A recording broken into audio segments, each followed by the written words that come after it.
जय हिंद मेरे प्यारे दोस्तों, स्वागत है आपका अपने YouTube चैनल पर। तो मेरे प्यारे दोस्तों, आज की इस वीडियो में मैं आप सभी को बताने वाला हूं कि बोर्ड एग्जाम में हर साल पूछे जाने वाला सबसे महत्वपूर्ण निबंध क्या है। भाई, बेरोजगारी की समस्या पर निबंध आपको कैसे लिखना होगा। स्टूडेंट, ये टॉपिक हर साल बोर्ड एग्जाम में आता है और 2026 के बोर्ड एग्जाम में ये टॉपिक आने वाला है, ठीक ना। ये क्लास 9th का, क्लास 10 का, क्लास 12 का, क्लास 11 का, सभी क्लास के लिए मोस्ट इंपॉर्टेंट है। मैं स्टूडेंट बहुत ही आसान शब्दों में आप सभी को समझाऊंगा, बदलाऊंगा, ठीक ना। बस आप लोग इस वीडियो को थोड़ा मन से देखिएगा और वीडियो पसंद आती है वीडियो को लाइक करना, चैनल पे नए चैनल को सब्सक्राइब कर लीजिएगा, ठीक ना।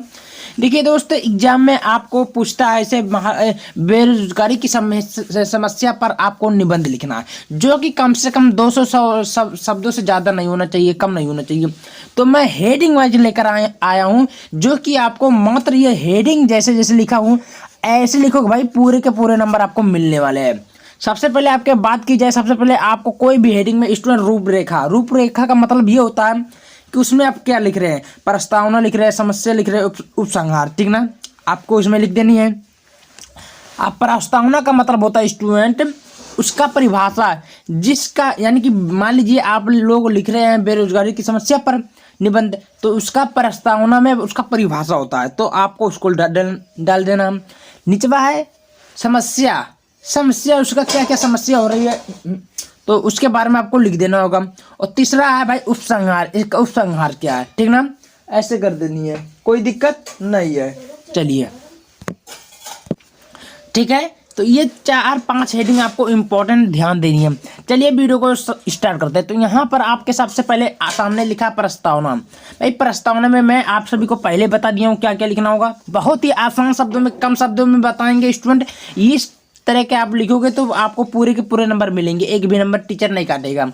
तो यहाँ पर सबसे पहले लिखो कि बेरोजगारी की समस्या हमारे देश के एक प्रमुख समस्या बन चुकी है। सब लोग जानते हैं आजकल पढ़े लिखे युवक भी तो बेरोजगार के कारण परेशान है। भाई, जो भी पढ़े हैं वो भी परेशान है, जो नहीं पढ़े वो भी परेशान है। सभी नौकरी से तलाश में दौड़ रहे, यानी कि सभी जो है, सभी इंसान नौकरी के तलाश में हमेशा घूमते रहते हैं कि फार्म निकली, वैकेंसी निकली तो भर दिया तो अच्छा रहेगा, इसी के ज़्यादा तलाश में है। और आधे से ज़्यादा लोग इस प्रकार और बेरोजगारी घूम रहे हैं।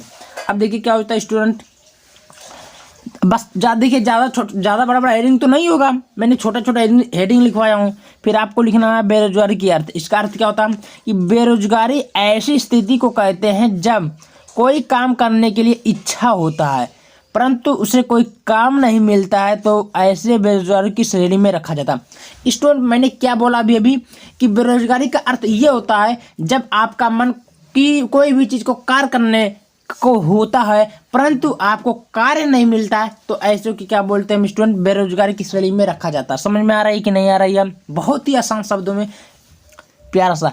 अगला हेडिंग है बेरोजगारी की समस्या। भाई, इसकी समस्या क्या है, कैसे इसका निराकरण, क्या क्या इसकी समस्या होती है और इसका निराकरण क्या होगा, सब कुछ आपको बतलाऊंगा। भारत की आर्थिक समस्या में बेरोजगारी के मुख्य समस्या बन चुकी है। ऐसे घातक समस्या, देखिए समस्या जिसके कारण मानव शक्ति का ह्रास नहीं होता है। बेरोजगारी के कारण अनेक अन्य प्रकार के अन्य समस्याएं का भी जन्म होता है। समझ में आ रही है भाई? बेरोजगारी जब समस्या इसका होता है, बहुत प्रकार का समस्या है। मैं आपको क्या बतलाऊँ ना, अनेक प्रकार के कष्ट यहाँ पर भरा हुआ था। नेक्स्ट आ जाते हैं। देखिए हमने क्या बोला, अगला हेडिंग है आपका बेरोजगारी एक अभिशाप। इसका क्या होता है इसको भी देख लेते हैं हम लोग। तो बेरोजगारी देश व मानव समाज के लिए एक प्रकार का अभिशाप है, यानी कि जहर है, ठीक है। यह अनेक ऐसी समस्याओं का जन्म देता है जो समाज के लिए कलंक बन जाता है। बिल्कुल सही बात बोला। इससे निर्धनता, भूखमरी तथा मानसिक आत्मा शांति फैलाता है। बेरोजगारी एक ऐसा विष है, जहर है, जो देश के आर्थिक, सामाजिक और आर्थिक राजनीतिक जीवन को विषक्त कर देता है। स्टूडेंट देखिए, ज़्यादा कठिन नहीं है, बहुत ही आसान शब्दों में आप सभी को मिल जाएगा। अगला हेडिंग लिखा है बेरोजगारी के कारण। इसका कारण क्या हो सकता है, तो बेरोजगारी के कुछ प्रमुख कारण निम्न हैं। सबसे पहले निम्नलिखित है। जनसंख्या वृद्धि, देश पूर्ण शिक्षा प्रणाली, कुटीर उद्योग, उपजा किस देखो, कहने का मतलब जनसंख्या बहुत ज़्यादा बढ़ रही है हमारे भारत में, और दोष भी हो रही है, और शिक्षा का कम व्यवस्था भी हो रहा है, और प्रणाली, कुटीर व्यवस्था, उद्योग, कृषि, खेती में ये उतना नहीं कम कर पा रहे हैं, इसलिए वो ज़्यादा सक्सेस नहीं हो पा रहे हैं। ठीक है ना। अगला लिखना है बेरोजगारी की समस्या एवं समाधान। इसके समस्या क्या है भाई, समाधान क्या है? तो जनसंख्या वृद्धि पर नियंत्रण है, नियंत्रण को माने रोक। शिक्षा प्रणाली में व्यापक परिवर्तन, कहने का मतलब शिक्षा में जो पढ़ाई लिखाई है उसको अच्छे रूप से, ढंग रूप से, सुचारू रूप से चलाया जा सके। एंड रोजगार कर विस्तार, सहकारी खेती, उद्योगिक विकास हो सकते हैं, इससे बेरोजगारी की समस्या हल हो सकती है।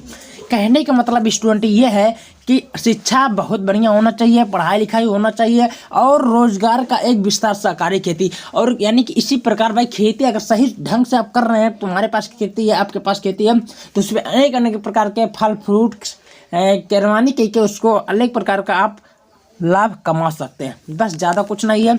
इस प्रकार आप लोग यहाँ से देख सकते हैं, छोटा सा है, कम शब्दों में बता दिया।